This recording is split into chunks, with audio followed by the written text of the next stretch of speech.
Hey, good morning, guys. It's Donald and Mary, and we're here to bring you your morning weather, water, and trail chatter report. And so this morning we're going to start with the water and weather, and then after we're going to move on to the news that we have going on around the world for outdoor enthusiasts, hiker, bikers, whatever, man. Anyways, take it away, Mary. All right, thank you, Donald. You're welcome, dude. Good morning, everyone. This morning in Blairsville, it's 64 degrees and mostly cloudy. We're looking at a high of 77 today with rain showers in the morning and thunderstorms developing later on this afternoon. Winds are going to be light and variable, and it is a 70% chance of rain. Tonight, 60 degrees, mostly cloudy skies early, then partly cloudy after midnight. Winds are light and variable. Up on Blood Mountain today, we have 70 degrees for a high, dropping to 66 later on in the afternoon. We'll have patchy fog before 10 a.m. and then a chance of showers and thunderstorms. Mostly cloudy with 5-mile-per-hour winds and a 40% chance of rain. Tonight, 60 degrees, chance of showers and thunderstorms before 1 a.m. and then patchy fog between 1 and 3 a.m. and a slight chance of rain showers. It will be mostly cloudy, 5-mile-per-hour winds with a 30% chance of rain. All right, so water on the trail is good for the most part. As you're hiking north out of Springer or Amicalola, make sure you top off at Hawk Mountain Shelter. You won't have water again until Justice Creek, that is 6.2 miles. And then Slaughter Creek, before you climb Blood, has had a slight trickle, but as time goes by without a lot of rain, it can dry up. So try to make sure you top off before Slaughter Creek because you won't have any water going over Blood Mountain. Then when you get to Neal Gap, you're going to need to top off there also because Neal Gap to Hogpen Gap is dry. The water source at Hogpen is reliable and good. Let's remember the copperhead nest up under the boulders on Cow Rock. That's 5 miles north of Neal Gap. Rattlesnakes hang out up there also. And during the summer months, we should always be checking for rattlesnakes and copperheads and other snakes and spiders and things before we sit down, and bees too. Logs and rocks and stumps. Let's just be cautious. And then up in the Great Smoky Mountain National Park, bear closures, the Twin Creeks and Chestnut Branch Trails, campsites 18, 57, and 82. All shelters are open. And then let's remember to leave no trace, properly store and dispose of our food and trash items. If we brought it in, let's take it out with us and leave it cleaner than it was when we came in there. And then now through November 2nd, if you're an Oktoberfest fan, it is happening here in Helen, Georgia. So come on and check it out. Foods and drinks and lots of different stores to check out. They've got the Georgia Mountain Coaster. And then next weekend, it's the first full weekend in October, the Woody Gap School over in Suches is having its autumn festival there. And that runs 9 to 5 on Saturday and Sunday. So check that out too if you get in the area. All right, Donald, I'm going to turn this over to you now. Talk about some other stuff that's going on out and around us. Sweet. All right, man. You go. All right, guys, let's start it like this. It is 6:27 a.m. on 9/26/2025. And so this morning, let's start with a missing hiker in Colorado. And so in Chaffee County, Colorado, a lost hiker is safe thanks in part to an emergency whistle. And rescuers are reminding outdoor recreationalists to always carry some form of signal in case you need to be rescued. The best form right now, honestly, my opinion, is a Garmin InReach. Mm-hmm. All right, according to Chaffee County, SARS rescuers responded to La Plata Peak around 4:30 p.m. on Saturday, 9/20/2025, to a report of a missing hiker. The hiker had been separated from their group to head back down to the trailhead and was last seen around noon. With inclement weather in the forecast, rescuers responded. So Chaffee County SAR assisted with a drone, and Reach Air Medical Services was requested for a flyover of the area. So Reach Air accepted the request, however, due to the decline in weather, had to cancel their flyover.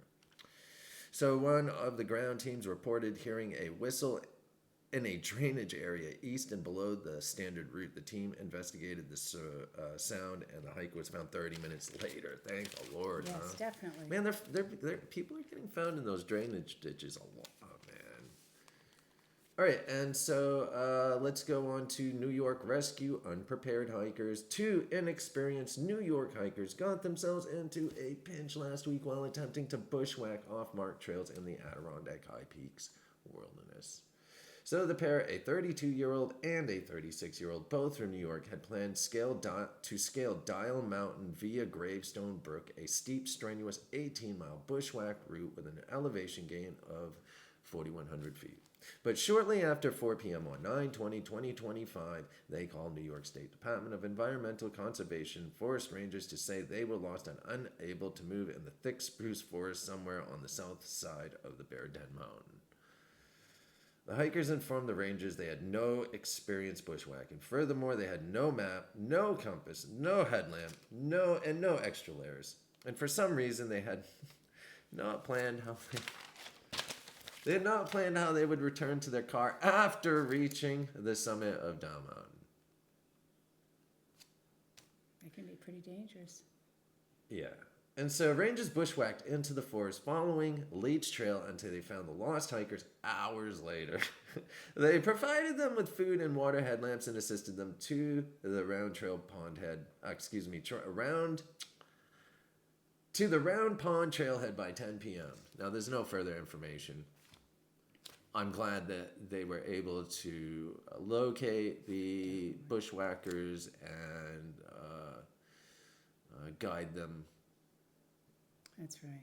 out of the woods safely. And so, perfect example of what we see out here today and what's going on, and people not taking, or I want to say it's a disrespect for nature is what it is. And it's kind of a disrespect for the SARS team and other people's lives, man, because people are literally thinking it's okay to go up into these places, man, unprepared, and think they can just press a button and someone's just going to come out there and swing like Tarzan swinging through the trees, man, with his gorillas and giraffes and rhinoceroses, and going to get you and put you on these animals and lead you out, dude. That's not going to happen, man.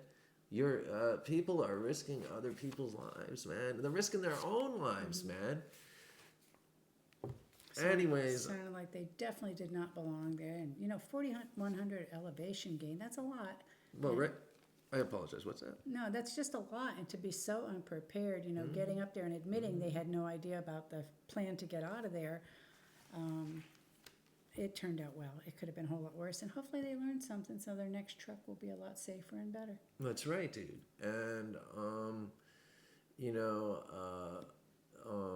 hopefully they did learn something. Not only that, you say, the 4,100 feet in elevation right now up north, it is much colder than it is down south. And so definitely putting themselves in a situation, a really risky situation. And so hopefully they learned something and won't do it again, and will take smaller steps to learn and gain some experience so they can go out there and do an 18-mile bushwhack in the middle of nowhere.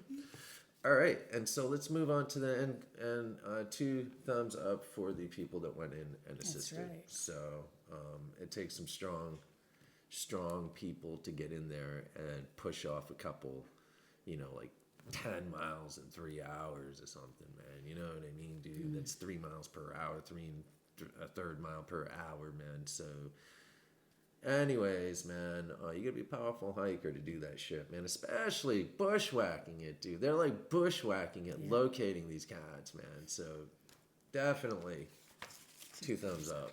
That's right. All right, now let's move on to a bear attack in Alaska. So we have 2 hikers that were hospitalized after fighting off a brown bear on an Alaskan trail, officials said Wednesday. The 2 people were about a quarter mile up the Exit Glacier Trail in the Kenai Fjords National Park in Seward, Alaska, Department of Public Safety said. The trail allows access to a number of routes within the park. The hikers had to fight off a bear and sustain non-life-threatening injuries. They were admitted to the emergency room in the area. I also believe the trail was closed, is what I was just reading, actually. So I believe the trail was closed. Don't mark my words on that, but I'm pretty sure that's what's up. And so we do have some shuttles today. I don't know what we got going on. Let Mary go ahead and tell you.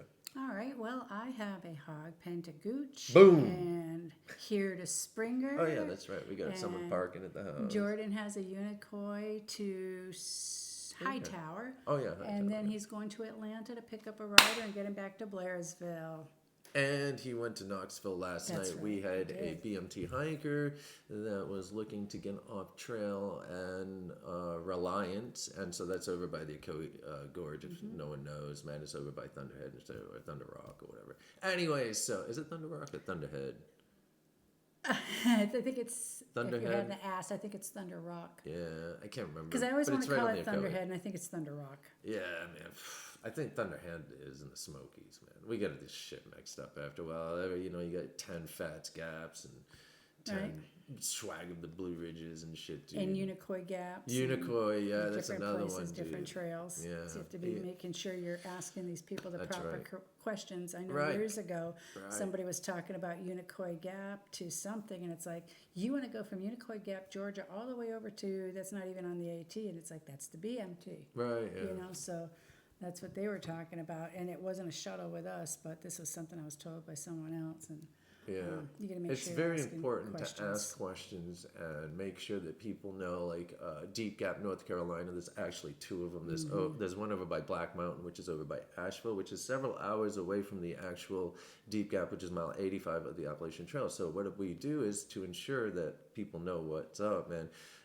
We inform them that Deep Gap is mile 85. It's also next to Standing Indian Campground. That's You're right. also put in Deep Gap Appalachian Trail parking. Now, years ago, you know, today when you look at Google Map, all the gaps like all the way up through are now in there. Back in the day, they weren't. They didn't say like trailhead parking for the Appalachian Trail and shit, man. It just said like Deep Gap, and that's it. And you were lucky if you hit the right road. It took us a minute to figure it out. Same with Bly Gap. People think that they can get off there, and you can, but it is a goat trail to get the Bly Gap Road. And so you are going to walk that 2.5 miles through rugged terrain, man. It's a goat trail. And you can't get all the way down Bly Gap Road. So I see people like these new cats out there online asking questions, and then you have these new drivers talking about Bly Gap. Oh, you can get off at Bly Gap. Well, you can. But is it practical for both people? Is it going to, is there a chance? What is the percentage of the hiker getting lost while getting to the vehicle? That's why we don't do that. And it's actually, it's because of experience. And so definitely looking up, making sure the right spots are the right spots, like Unicoi Gap.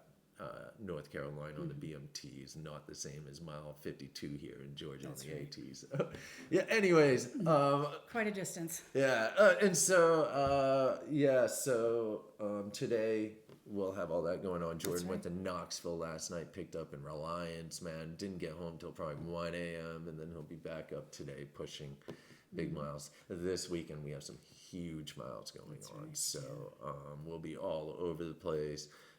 A lot of people are coming down to do the BMT. We got a chick that's coming in. She was online yesterday asking about BMT from the northern term down to the southern term here, and the northern terminus up here in Davenport Gap. And you know, so she's gonna be scheduling with us, and then we got a bunch of other deports back to Springer and stuff. Man, There's this some is newfounds too going back. yeah, dude, like Amicola's and Newfounds and stuff, man. So just huge rides, man. And these rides, man, like one way to Davenport to Springer is 4.5 hours in total, maybe even 5 depending on the stops and stuff, because you're not going to drive that 4 hours straight through. And so no one's going to, man. So we do a halfway stop, plus getting up there and coming back. You got to pump gas and stuff, man, and get food, drinks. And this bathroom time of breaks. year, I don't mean to interrupt, but I definitely want to say this because this is super Leaf peep important. It's leaf peep season, it's elk rut season, Yeah, so right, dude. people are out there daily driving through these places, and it can cause a significant difference. I remember one year when I was taking someone from Fontana Dam up to Newfound Gap, and we literally crawled from, you know, the moment you hit just before you get to that field where the elk are, we literally crawled 5 miles an hour. Catalucci or something. It took us about Rangers. an hour to get up to the top of the mountain because there were people directing traffic for the elk and people pulling over, and then of course people on the road where they weren't Right, supposed to be. just pulling over in the middle of So the it road. was very jammed. So remember, leaf peep, elk rut, and if you're going up in that area this time of year, add some extra time. Yeah, and the definitely. Smokies, man, is like a little mini Yellowstone is It really is. what it is, It's, dude. I mean, it's way smaller, dude, but the idea, the mm-hmm. congestion, dude, it's there, man. So Yeah. it's just in a smaller scale. And if you are going to follow the road that goes up to Klingman's Dome Parking area for leaf peeping or anything like that, leave yourself a Yeah, dude. lot of time. It's a 'Cause- short ride, man, but I mean, if you check out some of our videos, you'll see what's up, man. It's just all cars, all. super busy. And everyone's just doing whatever. And so, whatever they think is good for them, man, they're going to do, which slows other people down. So, That's a good it's way just to the put it. way it happens, man. It's tourist life, dude.